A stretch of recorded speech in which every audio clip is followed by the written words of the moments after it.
presos en las cárceles bonaerenses. El ministro de Justicia Provincial informó que buscará alquilar inmuebles en desuso para la reubicación de detenidos con el fin de alivianar la superpoblación carcelaria. El servicio penitenciario de la provincia de Buenos Aires está efectivamente en emergencia.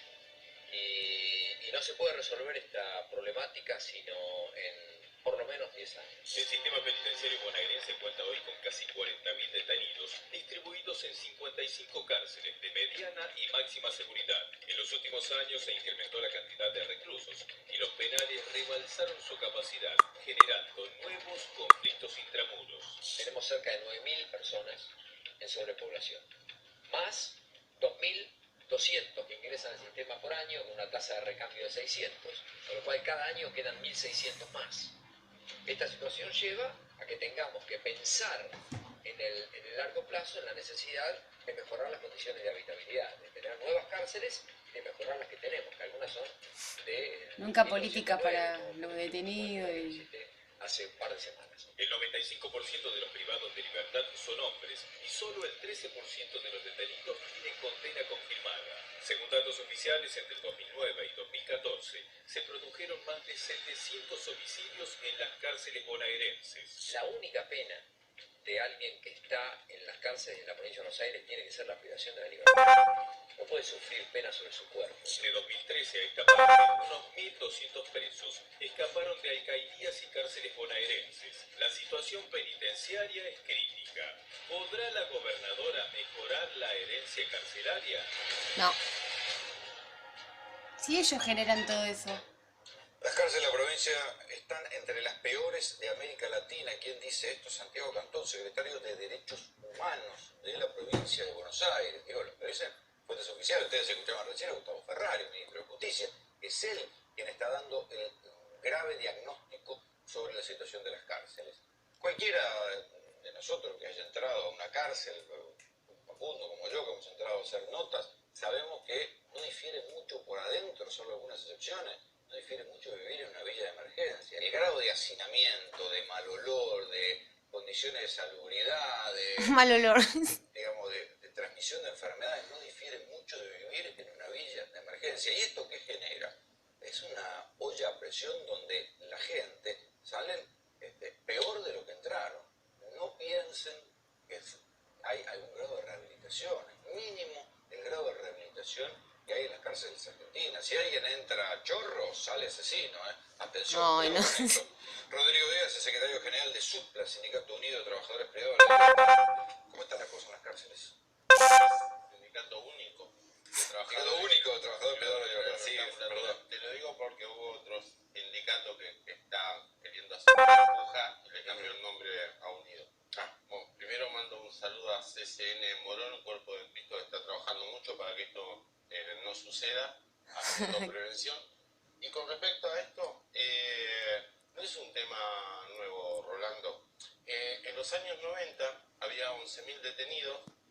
En crisis se hace una política de seguridad, se hace un decreto 12.245, se restringen las excarcelaciones y pasa de 11.000 a 22.000 detenidos.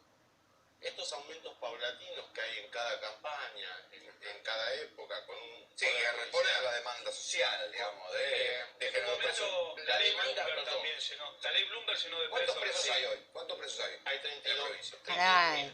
Vos tenés el dato de Volvé. 21.000 en penales y 2.300 en comisaría. De los cuales... En los 90 había 22.000, había 11.000 y se pasó a 22.000 y ahora 33.000. Exactamente. Bueno, de esos 31.000, el 50% son procesados. Acá el primero, todo esto que están ahora se preocupan y están sacando los medios de comunicación, es para hacer 8 cárceles de 144 plazas que no van ni siquiera a cubrir ese recambio que hay de 2.000 por 600 que están sacando en los medios de comunicación. ¿Hay un negocio detrás de la construcción de cárceles? Por supuesto que hay un negocio. Porque acá... Igual te diría que nadie las quiere en los pueblos. En principio... En la ciudad, Y los vecinos. Cuando vos le avisás a un partido, si te vamos a poner una cárcel, la gente no quiere saber nada. Hay que correr la discusión. Acá hay que sentar al Poder Judicial, al Ministerio de Justicia, y hay un tema con respecto a esto. El Poder Judicial se tiene que adaptar realmente a las leyes que están firmando, ahí está la resolución 70 de las Naciones Unidas, a las leyes que están firmando internacionalmente y respetar la Constitución y respetar el principio de inocencia. Tenemos un 50% menos de detenidos ya por el tema de respetar el principio de Pero inocencia. la percepción general de la población es que sale cualquiera de las cárceles, que la justicia larga a cualquiera, que es la puerta giratoria. Pero eso no es cierto.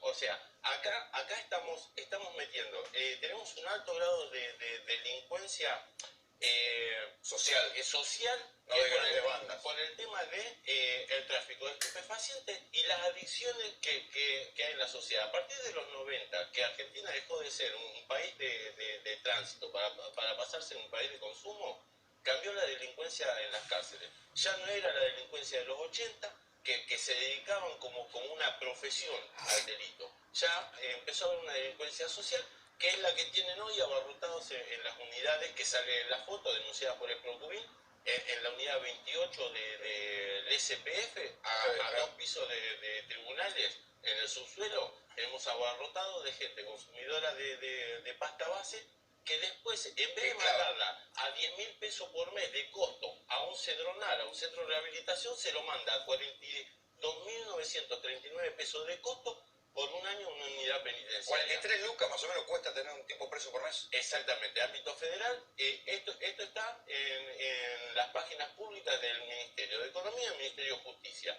Para este año fue 6.029 millones de pesos de presupuesto dividido 12.000 detenidos, un costo de... ¿Y qué te garantiza que ese tipo, que vos decís que lo pueden rehabilitar por 10 lucas y no tengo preso por 42, es solamente un adicto, es más adicto que chorro y no es más chorro que adicto? Esto es simple. Digo, ponele que sale con una adicción y vuelve a afanar. Recién vos dijiste, entran chorros y salen asesinos. Sí. Vos tenés, por ejemplo, la unidad 1 de Bahía Blanca, que acaba de salir la última seccional de supla, lo está manejando el secretario general Jorge Rodríguez. Tenés 700 detenidos, 200 penados, 500 procesados, de los cuales de todo trabajan 250. No se aplica, sigue sin aplicarte. Aparte de este problema del Poder Judicial, que abusa de la prisión preventiva y abusa de la extorsión que significan los juicios abreviados, que eso abarrota las cárceles, lo recepta el servicio penitenciario, que como no puede ejecutar la pena en cárceles como por ejemplo la unidad número 1 de Olmos, que fue construida en 1939 para que sea un hospital y terminó siendo la Estrella de la Muerte, una de las cárceles más peligrosas de la República Argentina, al no aplicarlo, se queda en la corrupción de las cúpulas con la plata del dinero y la plata del salario de los trabajadores y no se hace el tratamiento. ¿Sirven para algo las cárceles? Soy como Manuel Casolati, fue secretario de Ejecución Penal, la conoce más cárceles que nadie. ¿Cómo te va? ¿Sirven para algo y las cárceles están como están la foto de hoy? No, obviamente que no. Y a mí lo que me extraña es que algunos funcionarios ahora como espectadores. Yo escuchaba al ministro de Justicia hablando, diciendo algo que es una verdad de perogrullo, que las cárceles, que los detenidos tienen que estar... Bueno, acaba de asumir. No, el ministro de Justicia no acaba de asumir, viene de la gestión anterior y conoce los vericuetos. Cierto, es el jefe asesor de Scioli. Conoce los vericuetos, Mota, que sabe qué es lo que pasa en las cárceles. Lo que pasa es que no se hace lo que debe hacerse. O Cantón, una persona prestigiosa, ha estado en la Comisión Interamericana de Derechos Humanos, que también diga esto, es decir, ese es de derechos humanos, o que quien tendría que estar denunciando qué es lo que pasa en las cárceles. Entonces, lo que me extraña es que funcionarios públicos importantes sean no protagonistas de las modificaciones de los cambios que dicen que van a hacer, sino comentando lo que ya todo el mundo sabe, de verdad es el perogrullo en definitiva. Facundo, vos estuviste hace poco en una cárcel haciendo una nota, ¿cómo lo viste? ¿Está mejor o peor que antes? Mira, tuve la unidad 25 de Olmos. Como sabemos es un régimen un poco más blando porque es un sistema que tiene 50% de población evangelista y el otro 50% son mayores de 60 años, son longevos, son gerontes. Entonces esto es una cárcel que está más tranquila y que no tiene las condiciones de hacinamiento que por ahí tiene otra cárcel.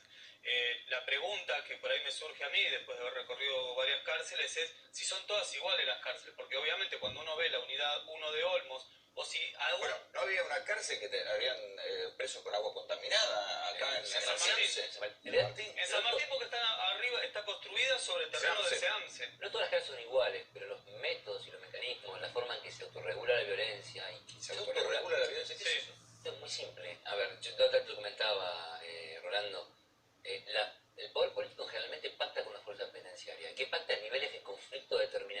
¿sí? Ujú. Esto es que las cárceles no haya motines. Desde que Falvo creó este método de gobernabilidad cuando era subsecretario de Justicia, en la época de Cafiero, ¿sí? No hubo más motines. El último motín fue el de Sierra Chica. A partir de allí se creó este método de autogobierno. ¿Qué hace el Poder Político? Pacta con la fuerza penitenciaria, niveles de conflictividad determinados, no motines. Y si hay muertes, que sean a cuentagotas. Hay 700 muertos en 2 años, pero divididos por día en distintas cárceles. No joden. No molesta ni impone agenda. ¿Las muertes son a cuentagotas? En los 90, en la unidad número 1 de Olmo había 2 muertes por semana. Pero había, con un total de plaza de 1.600 personas, había 3.500 personas. Había en el 2010 se redujo a 1.600 personas y se hicieron escaleras antimotín. Eso redujo un montón la violencia. Y sí, aparecieron nuevos mecanismos. Y hubo avances. El verdumeo, Hubo avances, ¿por qué? Porque hay una apertura institucional y aparecieron nuevos organismos aparecieron organismos de defensorías que se turnan para rotar en las cárceles. Había una... ¿Cómo te reciben? ¿Te recibían a vos cuando entrabas a una cárcel? Recién yo venía para acá, de la unidad 9, sabían que dije, viene un defensor de San Martín, no le dije el apellido, y me dijeron de la unidad 9, Casolati. Mira, en realidad... Una leyenda.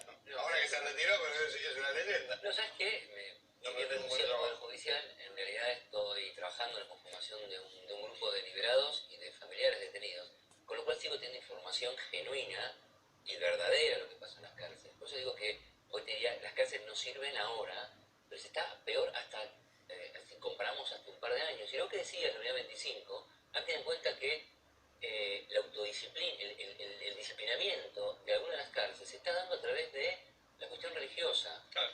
Los Bueno, de hecho, pastores, la unidad los 9 Ay, pastores por- ejercen un poder fuerte en eso. terrible sobre los detenidos y sobre sus familias.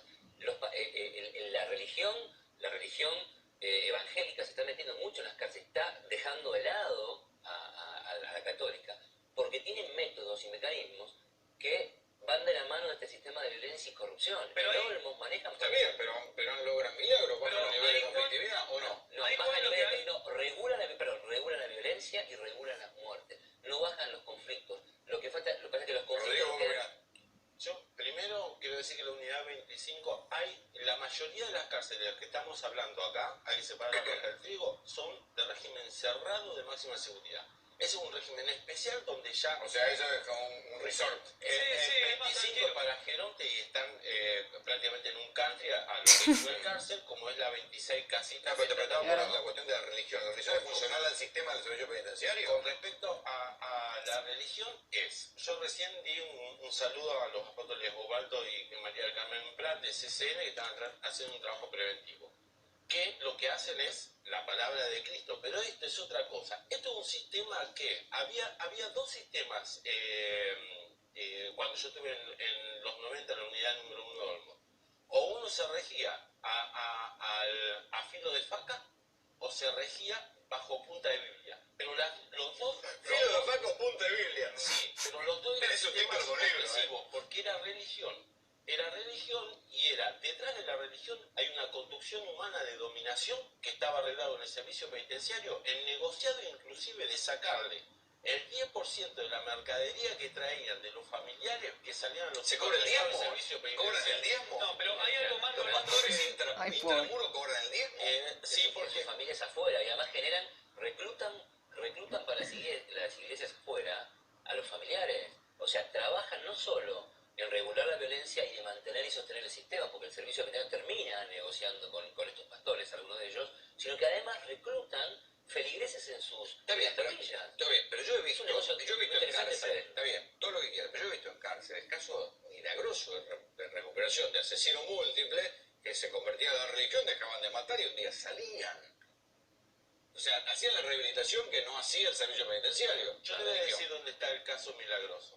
El caso milagroso es Gastón D'Andrea, acá en La Tablada, que está dando trabajo a 15 personas de doble y triple reincidencia, de que trabajan ahí hace 3 años no reinciden.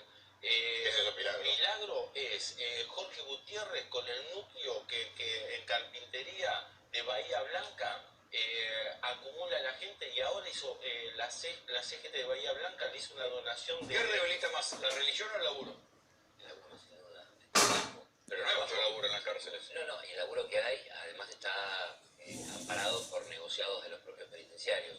Pero sin duda que el trabajo dignifica al detenido y además la educación. Y lo malo de todo esto, que las estadísticas de las fuerzas penitenciarias que el poder político compra, es que el 70% trabaja y el 80% estudia. ¿Vos? Ah, ¿no lo chequean? No, pero es mentira. A ver, vos entras a los lugares donde se estudian y te sacás estudian 50 personas y hay 10 banquitos. Esto es así, ¿no? O sea, los datos son visibles y además hay que tener en cuenta esto. Algunos docentes terminan también lamentablemente trabajando, ¿sí? Terminan trabajando este sistema de complicidades, ¿sí? Aclárate, no voy a trabajar, no denuncio lo que pasa, cobro mi sueldo, detenidos lamentablemente que quieren estudiar y que no pueden acceder al estudio, y otro grupo de detenidos muy pequeños que dicen que tienen el carnecito de estudiante y no son Ahí hay estudiantes. otra cosa también, que es lo de los carnet que entrega el propio sistema penitenciario, que se entrega, por ejemplo, a estudiantes o a limpieza de pabellón también, que esto también genera conflictos internos, más allá de la regulación, termina generando otros ¿Quieren conflictos internos. modificar el sistema penitenciario? Hay que romper con la idea de limpieza del pabellón. El limpieza del pabellón, ¿sí? Es el que regula la violencia, pero a través de los negociados con el servicio Con un penitenciario. carnet. Muchachos, muchísimas gracias por venir. A ver Así si nos vamos. Esta fue tercera posición. Buenas noches.